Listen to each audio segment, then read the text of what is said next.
નમસ્તે વિદ્યાર્થી મિત્રો, આજે આપણે ધોરણ 11 કોમર્સના ચેપ્ટર 3 મધ્યવર્તી સ્થિતિમાનના માપમાં સ્વાધ્યાય 3.2નો દાખલા નંબર 4 જોઈશું. એક વિદ્યાર્થીને 7 થિયરી પેપરમાં મળતા ગુણનો મધ્યક 62 છે. એટલે અહીં 7 પેપર છે અને તેમાં મળતો મધ્યક 62 છે તથા બાકીના 3 પ્રેક્ટિકલ પરીક્ષા એટલે કે બાકીના 3 પરીક્ષાઓમાં તેના ગુણનો મધ્યક કેટલો હોવો જોઈએ કે જેથી સંપૂર્ણ પરીક્ષામાં તેના ગુણનો મધ્યક 68 થાય અને પ્રત્યેક થિયરિકલ પેપર અને પ્રેક્ટિકલ પેપરના ગુણ સરખા જ છે. તેથી આપણે જોઈ શકીએ છીએ કે ટોટલ 7 અને 3 એટલે ટોટલ 10 પેપરો છે. એમાં 7 પેપરો એટલે કે N1 બરાબર આપણે 7 લઈશું, જ્યારે બાકીના 3 પેપરો એટલે કે N2 બરાબર આપણે 3 લઈશું. ત્યારબાદ N1 માટેનો મધ્યક એટલે કે x⁻1 આપણને આપેલ છે કે 7 પેપરોનો મધ્યક 62 છે, જ્યારે બાકીના 3 પેપરોનો પરીક્ષામાં તેના ગુણનો મધ્યક કેટલો હોવો જોઈએ એટલે કે બાકીના જે 3 પેપરો હતા તેનો મધ્યક એટલે કે x⁻2 આપણને આપેલો નથી, એ શોધવાનું છે. તથા સંપૂર્ણ પરીક્ષામાં તેના ગુણનો મધ્યક 68 છે, એટલે કે આપણને સંપૂર્ણ પરીક્ષા એટલે કે x⁻c સંપૂર્ણ મિશ્ર મધ્યક આપણને આપેલ છે 68. ત્યારબાદ આપણે મિશ્ર મધ્યકનું સૂત્ર મૂકીશું અને x⁻2 ને કરતા બનાવીને તેનો જવાબ લાવીશું.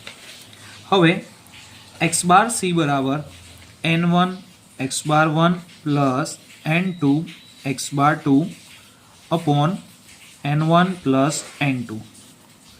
હવે N1 આપણને આપેલા છે 7, x⁻1 આપણને આપેલા છે રકમમાં 62, N2 આપણને રકમમાં આપેલ છે 3, x⁻2 આપણે શોધવાના છે એટલે એમને એમ જ રવા દઈશું. N1 વત્તા N2 એટલે કે 7 વત્તા 3 એટલે આપણે લખી દઈશું 10. ત્યારબાદ 62 ગુણ્યા આપણે 7 કરીશું એટલે 7 દુ 14 નો ચોગડો વધી 1 અને 7 છંગ 42 ને 1 43 434 આવશે. ત્યારબાદ પ્લસ 3x⁻2 ડિવાઈડ બાય 10. હવે આપણે જોઈ શકીએ છીએ રકમમાં કે x⁻c આપણને આપેલ છે એટલે કે સંપૂર્ણ પરીક્ષાનો મધ્યક આપણને આપેલ છે, તેથી x⁻c ની જગ્યાએ આપણે લખી દઈશું 68. હવે આ 10 ગુણાકારમાં છે તો આ બાજુ જશે ઇક્વલ ટુ ના પેલી બાજુ જશે તો 68 ગુણ્યા 10 થઈ જશે એટલે 68 ગુણ્યા 10 બરાબર આ બાજુમાં જે હતું તેમનું તેમ 434 વત્તા 3x⁻2. ત્યારબાદ 68 ગુણ્યા 10 કરતાં આપણો જવાબ આવશે 680 અને હવે અહીંયા 434 જે પ્લસ છે એ પેલી બાજુ જશે એટલે માઇનસ થઈ જશે તો 680 માઇનસ 434 ઇક્વલ ટુની આ બાજુ 3x⁻2. હવે 680માંથી 434 આપણે બાદ કરતા આપણો જવાબ આવશે 246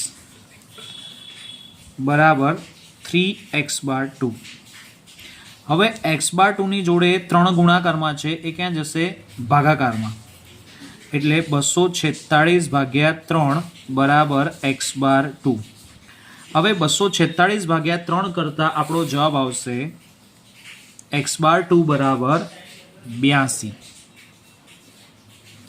તેથી આપણી બીજા 3 પેપર જે પ્રેક્ટિકલ પરીક્ષાઓના હતા તેનો મધ્યક આપણો હોવો જોઈએ 82.